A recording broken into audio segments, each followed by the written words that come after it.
Hello students, welcome back to organised knowledge channel. और आज की जो वीडियो है उसमें हम डिस्कस करेंगे worksheet number 15 for class 9th। विषय विज्ञान है और ये वर्कशीट आपके लिए 9 जुलाई 2021 के लिए शेड्यूल की गई है। आज की जो वर्कशीट है बच्चों, उसमें जैसा कि आप स्क्रीन पर देख पा रहे हो, आज हम पढ़ने वाले हैं कोलाइडल विलयन। सबसे पहले बात करते हैं कि हमने इससे पहले की वर्कशीट में क्या पढ़ा है। हमने पढ़ा है कि जो मिश्रण होता है, मिश्रण मिश्रण कितने टाइप का मिश्रण हमने पढ़ा। हमने 2 टाइप का मिश्रण पढ़ा। एक हमने पढ़ा समांगी और दूसरे टाइप का मिश्रण बच्चों हमने पढ़ा विषमांगी। ठीक है। अब समांगी जो मिश्रण होता है उसमें हमने पढ़ा विलयन के बारे में। यानी समांगी मिश्रण क्या, कौन सा मिश्रण होता है जिसमें हम जो घटक हैं उनको पहचान नहीं सकते, वो मिश्रण विलयन कहलाता है। और विषमांगी क्या होता है, जिसमें जो घटक होते हैं उनको हम अलग अलग पहचान सकते हैं, उसको हम विषमांगी मिश्रण कहते हैं। तो हमने विलयन पढ़ा, जैसे कि अगर आप पानी में चीनी घोल देते हो तो वो किसका उदाहरण होगा, वो विलयन का उदाहरण होगा, जो कि एक समांगी मिश्रण होगा। अब जब हम विषमांगी मिश्रण की बात कर रहे हैं तो हमने एक तो निलंबन निलंबन हम पढ़ चुके हैं, और आज हम विषमांगी मिश्रण की एक और टाइप जो है वो पढ़ने वाले हैं, और वो क्या है, कोलाइडल है। तो आपको याद रखना है कि ये दो टाइप जो हैं, कोलाइडल और निलंबन, ये दोनों टाइप जो है किसकी हैं, ये दोनों विषमांगी मिश्रण की टाइप रहेंगी। और समांगी की क्या होगी, विलयन को हम समांगी मिश्रण कहते हैं। सो वर्कशीट शुरू करने से पहले बेटा प्लीज चैनल को सब्सक्राइब कर लीजिए, बेल आइकन को भी प्रेस कर लो ताकि आपको आने वाली हर वीडियो की नोटिफिकेशन वो मिल जाए। सुज्ञान, दूध में पानी मिलाने पर कैसा मिश्रण बनता है। तो देखिए, दूध में पानी मिलाने पर कैसा मिश्रण बनता है, अगर आप देखो तो आप कहोगे कि वो तो एक समांगी मिश्रण है, क्योंकि हम दूध में पानी को पहचान ही नहीं सकते कि कौन सा जो है, कहाँ पर पानी है कहाँ पर दूध है। ठीक है, तो आप कहोगे कि ये एक समांगी मिश्रण है, बट एक्चुअल में यह एक समांगी मिश्रण नहीं है। दीदी, दूध में पानी मिलाने पर एक विषमांगी मिश्रण बनता है। नोट कीजिए बच्चों, कैसा मिश्रण बनता है, विषमांगी। देखने में समांगी लगता है, लेकिन इसके कणों का आकार वास्तविक विलयन के कणों से बड़ा, लेकिन निलंबन के कणों से छोटा होता है। यानी देखने में लगता है कि ये समांगी है, लेकिन इसके जो कणों का आकार है वो वास्तविक विलयन से बड़ा होता है। अब बात करते हैं कि जो वास्तविक विलयन है उसके जो कण है उनका जो आकार है वो कितना होता है। तो हमने पढ़ा था पिछली वर्कशीट्स में, वास्तविक विलयन के कणों का आकार वो 1 नैनोमीटर से कम होता है। क्या होता है, 1 नैनोमीटर से कम।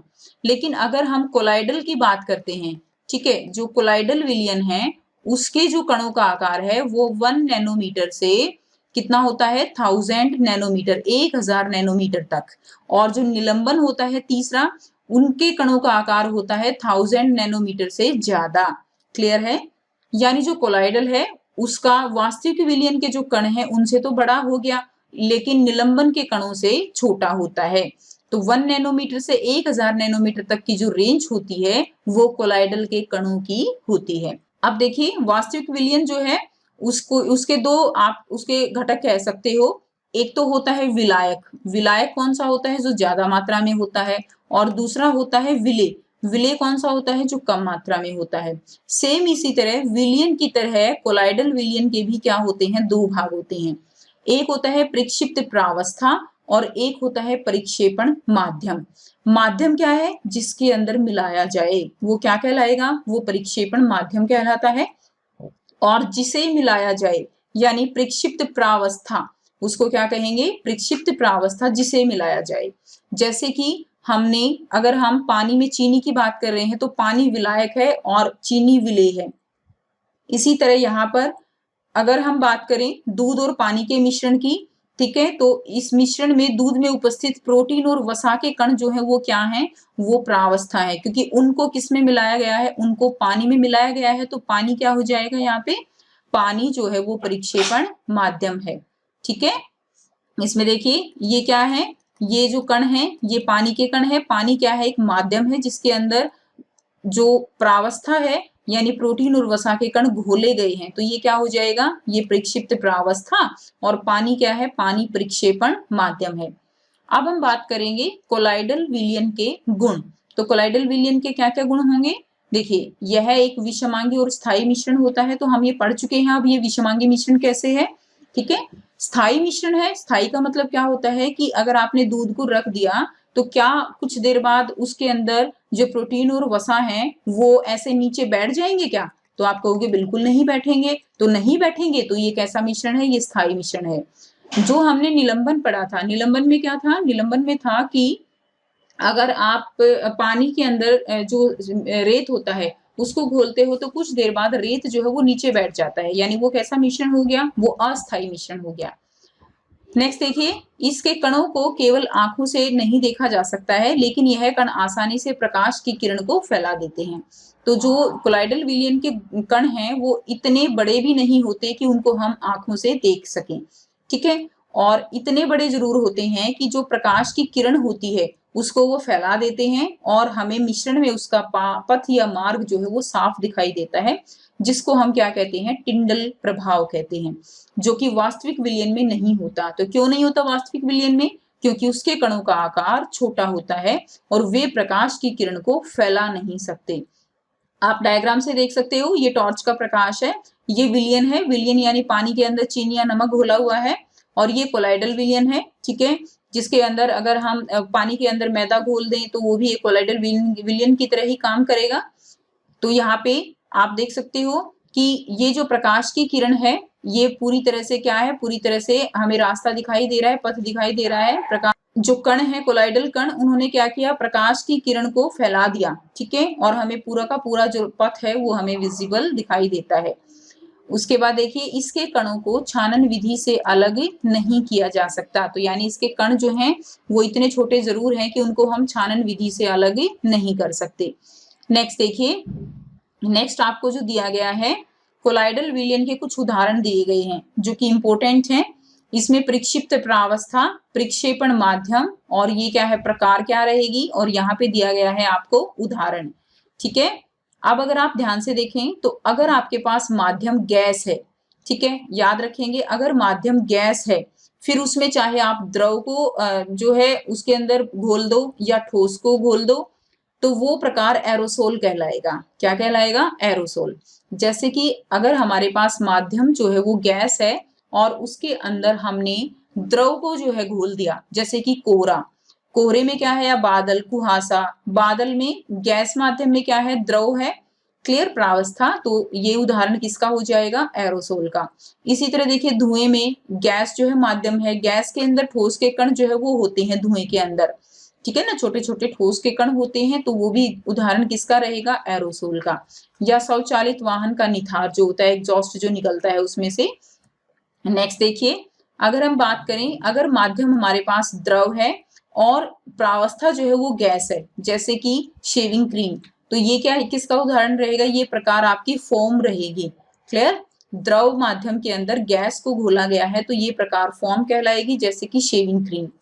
नेक्स्ट देखिए, द्रव आपके पास माध्यम है और उसके अंदर प्रावस्था भी द्रव ही है, यानी द्रव के अंदर द्रव घोला गया है, जैसे कि दूध का एग्जाम्पल हमने लिया। प्रोटीन और जो वसा है वो भी द्रव अवस्था में है और पानी भी द्रव अवस्था में है, तो ये एग्जाम्पल किसका रहेगा? ये एग्जाम्पल आपका इमल्शन का एग्जाम्पल रहेगा, जैसे कि दूध है या फेस क्रीम है, क्लियर। तो इस तरह से आपको इनको याद करना है और ये आपके लिए इंपॉर्टेंट भी है। आपसे पूछा जा सकता है इमल्शन का कोई उदाहरण दीजिए, एरोसोल का कोई एक उदाहरण दीजिए, फोम का उदाहरण दीजिए, तो यहाँ से आप इनको लर्न करोगे।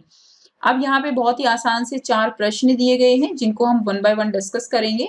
पहला जो प्रश्न है, हम कोलाइडल विलयन व वास्तविक विलयन में अंतर कैसे ज्ञात कर सकते हैं? सचित्र स्पष्ट कीजिए। तो देखिए, अंतर मैं अभी आपको यहाँ पे रिटर्न में दूंगी और इसका चित्र जो है वो आप यहाँ से बना लीजिए। सचित्र करना है ना, तो यहाँ से आप ये वाला चित्र जो है इस प्रश्न 1 के उत्तर में बना देंगे, ठीक है बच्चों। क्वेश्चन 1 के उत्तर में चित्र बनाना है तो चित्र ये बना दीजिए, बाकी रिटर्न जो है वो हम आगे करते हैं। फर्स्ट क्वेश्चन दिया गया है, हम कोलाइडल विलयन व वास्तविक विलयन में अंतर कैसे ज्ञात कर सकते हैं? सचित्र स्पष्ट कीजिए। सो विलयन के बारे में बच्चों आप लिखोगे कि यह विलयन जो होता है समांगी तथा पारदर्शी होता है, जैसे पानी में नमक का विलयन।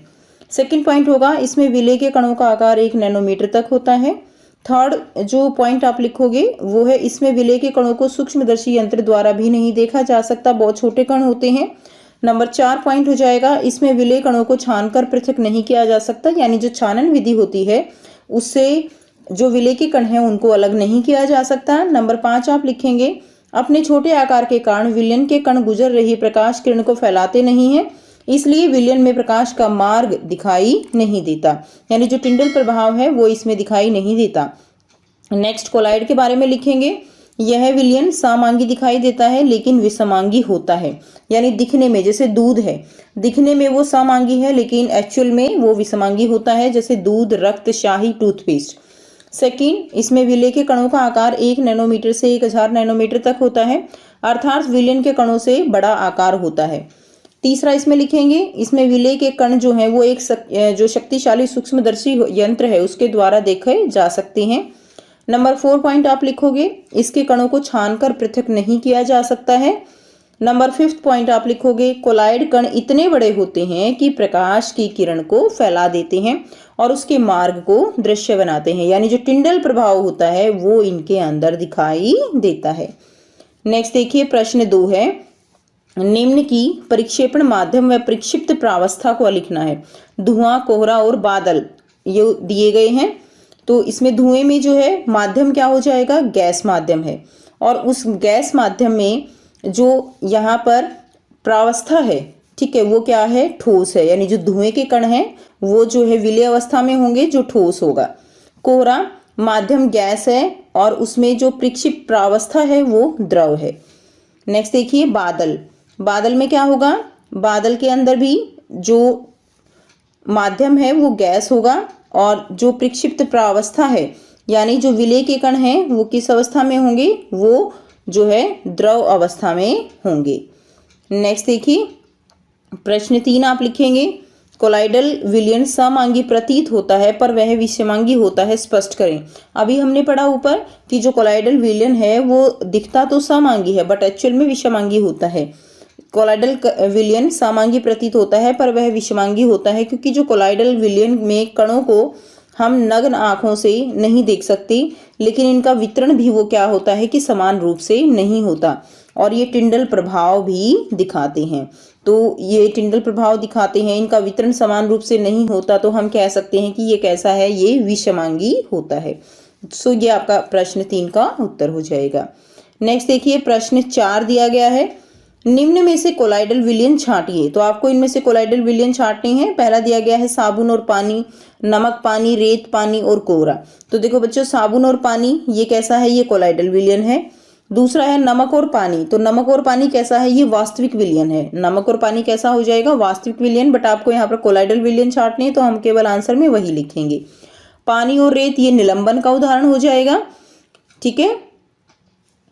नेक्स्ट देखिए, कोहरा, कोहरा क्या हो जाएगा, कोहरा जो है वो कोलाइडल का उदाहरण हो जाएगा, यानी 2 जो है आपके आंसर में आप लिख देंगे साबुन, पानी और कोहरा, तो ये क्या हो जाएंगे, ये कोलाइडल हो जाएंगे। सो ये थी आपकी आज की worksheet and I hope students आपको वर्कशीट क्लियर है। आपको कॉन्सेप्ट क्लियर होना चाहिए कि जो वास्तविक विलयन है, निलंबन है और कोलाइडल है, इन तीनों में क्या अंतर होता है, कौन सा टिंडल प्रभाव दिखाएगा, कौन सा टिंडल प्रभाव नहीं दिखाएगा। तो ये कॉन्सेप्ट आपको यहाँ पर क्लियर होना चाहिए। सो वीडियो अच्छी लगी तो लाइक कीजिए, शेयर कीजिए और बच्चों चैनल को सब्सक्राइब भी कीजिए। So thanks for watching students, have a nice day.